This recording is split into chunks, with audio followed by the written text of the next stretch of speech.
નમસ્કાર મિત્રો, આજે આપણે રાણપુર ગામની અંદર છીએ અને રાણપુર ગામના પ્રગતિશીલ ખેડૂત એવા પ્રવીણભાઈ આપણી સાથે છે. તો નમસ્કાર પ્રવીણભાઈ. નમસ્કાર. તો પ્રવીણભાઈ, આપણું પૂરું નામ જણાવશો? પ્રવીણભાઈ કલ્યાણભાઈ જાંબુકિયા, રાણપુર.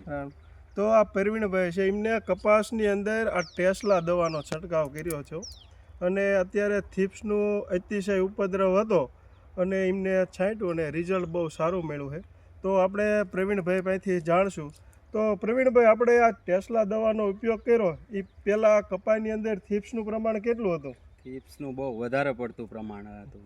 એક પાંદડે આમ કેટલી હજારોની સંખ્યામાં કેવું હોય કહેવાય એવું હતું. તો પછી આ દવા કેટલા ml નાખી હતી? 12 ml. 12 ml નાખીને છંટકાવ કર્યો. આજ 5 દી થયા, ચોથો દિવસ, આજ 5મો દિવસ છે. તો આ દવાનો છંટકાવ કર્યો પછી કેમ લાગે? એકદમ સારું. અત્યારે થીપ્સ નામ જ નથી. થીપ્સ નામ નથી.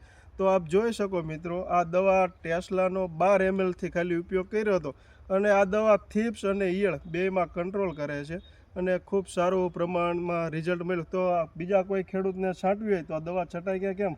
છટાય, વધારે પડતી છટાય. જેને અતિથી થીપ્સનું પ્રમાણ હોય અને થીપ્સથી કંટાળી ગયા એને એકદાના ટેસ્લા દવાનો ઉપયોગ કરવો. થીપ્સ માટે ફરજિયાત આનો ઉપયોગ કરવો.